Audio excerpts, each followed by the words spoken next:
Okay, hello everyone. Let's continue our discussion for the sample problem for the structural design for Math Foundation. So we are now on sample number 2. So sample number 2 is similar to the sample number 1 that was presented previously, wherein we are given with a plan of a Math Foundation, and we are going to calculate the soil pressure at points A, B, C, D, E, and F.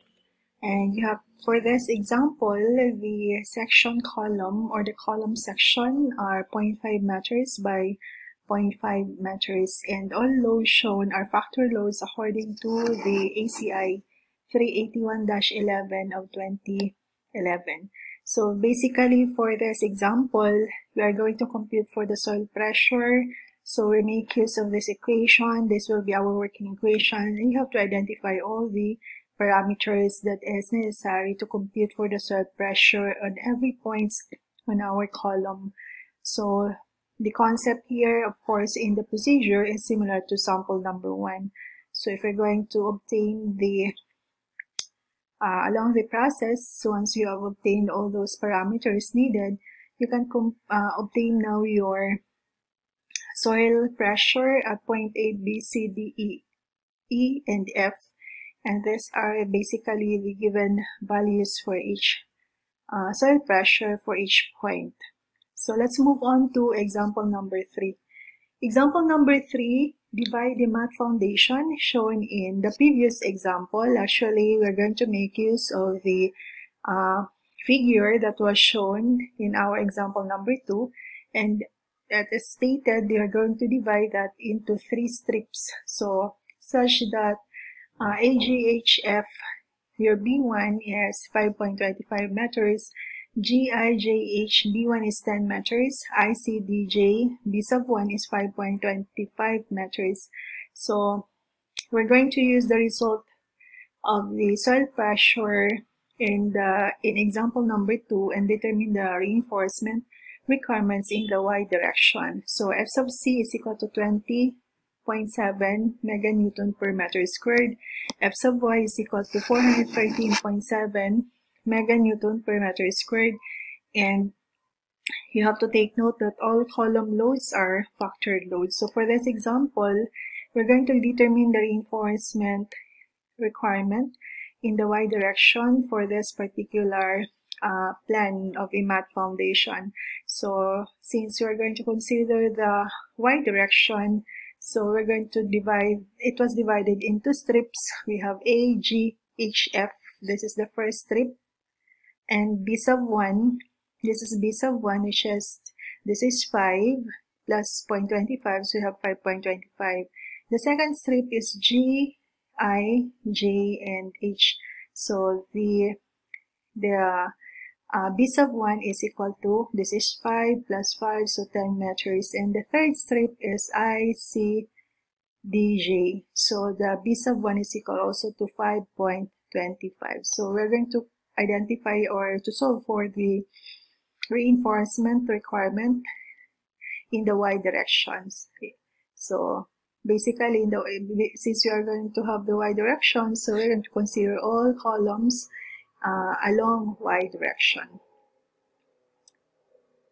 So for this example, we're going to determine for the 3 strips, we're going to identify the shear and moment diagram for strip AGHF, strip GIJH, and strip ICDJ. So we have here now the determination for the load that will be acting, so that we can compute for the shear and moment diagram for each strip. So for this one, we're going to have first the computation for the average soil pressure. So for the average soil pressure for strip A, G, H, and F, we're going to have here Q, which is this, which is our the load at the soil pressure at point A plus the soil pressure at point F divided by 2, so that we can have the average soil pressure. So that is 31 plus 29.61 all over 2. So we are going to have 30.30 kilonewton per meter squared. Of course, this soil pressure, this was the result that was obtained in our example number 2. So soil pressure at point A and soil pressure at point F. So that is 31 plus 29.61. So that is divided by 2. You get now the average soil pressure. Then for the total soil reaction, that will be equivalent to the average soil pressure multiplied to B sub 1 times L. So that would be 30.30 multiplied to 5.25 times the length, which is 27.5. So basically, this is now equivalent to 4,375 kilonewton. Then after we have identified the average soil pressure and the total soil reaction for the strip AGHF, we're going to compute for the average load. This is equivalent to load due to soil reaction plus the column loads. So basically, this is now equivalent to 4,375, which is our total soil reaction, plus the column loads along the strip AGHF, which is based on our plan. This is our column loads in strip AGHF, which is 550 plus 2,000 plus 2,000 plus 550. So we get the value, which is 5,100 divided by 2. You add this 5,100 to 4,375 divided by 2, we get 4,737.5 kilonewton, and this is now the average load for strip AGHF. Then afterwards, we are going to have the modified average soil pressure. So for the modified average soil pressure, we're going to have here our value. We're going to have the modified average soil pressure, which is equal to the average soil pressure from our previous discussion. Then we're going to multiply this to the value of the average load, which is 4,737.5 kilonewton, divide to the total soil reaction, which is 4,375, and that will give us 32.81 kilonewton per meter squared. Then the column loads can be modified in similar manner by multiplying the by a multiplying factor. So we're going to compute for the modified column loads. So we're going to identify first our multiplying factor, which is F.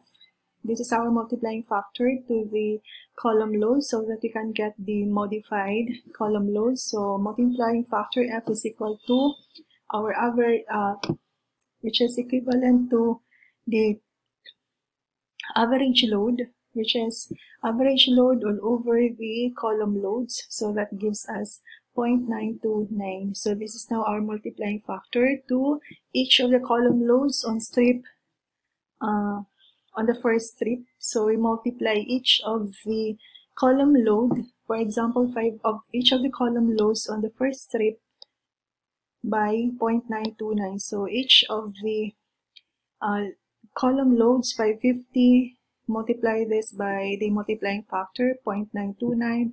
We multiply also 2,000 by 0.929, multiply 2,000 by 0.929, 550 by 0.929. So if we multiply that one, we can obtain now our modified column loads, and that is equivalent actually to 511 kilonewton, 1,858 kilonewton, 1,858 kilonewton, and 511 kilonewton. These are the column loads that was modified by multiplying each of those column loads by the multiplying factor. So basically, our the length of the beam, the load per unit length of the beam, is also equivalent to B sub 1 multiplied to the average, the modified average soil pressure. So our B sub 1 on the first strip is 5.25, multiply that one to the modified average soil pressure, which is 32.81. So we get now the load per unit length of the beam. So the load per unit length of the beam is equal now to 172.25 kilonewton. So this is now the illustration. This is our load diagram for the first strip. So basically this is the load diagram for first strip, which is strip AGHF. Then once you have identified our load diagram, of course you can proceed now with our shear diagram and the moment diagram. So you apply your strength of materials so that you can draw your shear diagram and your moment diagram. Then we move on to strip GIJH. So similar procedure, we're going to have the average cell pressure at point B and at point E. So divided by 2, we get 26 kilonewton per meter squared. You also get the total cell reaction, then the total column load, and of course the average load and the modified average soil pressure. And we get also have to identify our multiplying factor so that we can get our modified column loads. So once you have identified that one, you multiply our multiplying factor to our column loads, and we get now the value. This is now the modified column loads on strip GIJH. So each of the column along the strip GIJH, you multiply by 1.17, which is our multiplying factor, and we get 772 kilonewton, 2,340 kilonewton, 2,340 kilonewton, and 772 kilonewton. So basically for our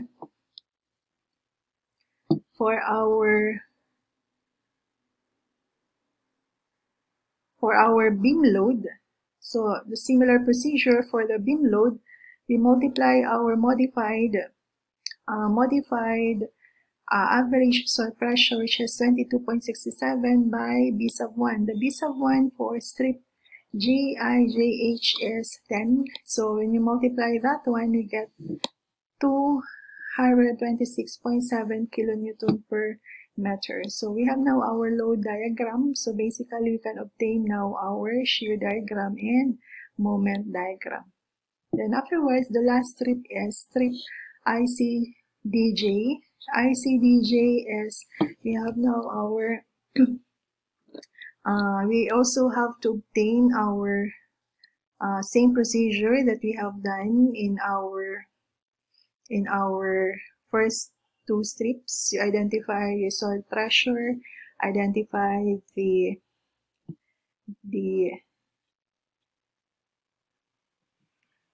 column, the average load, identify the modified soil pressure, and you have to identify the multiplying factor, and multiplying factor, multiply that one to each of the column load in strip ICDJ, and you multiply also the modified soil pressure multiplied to the B sub 1 for strip.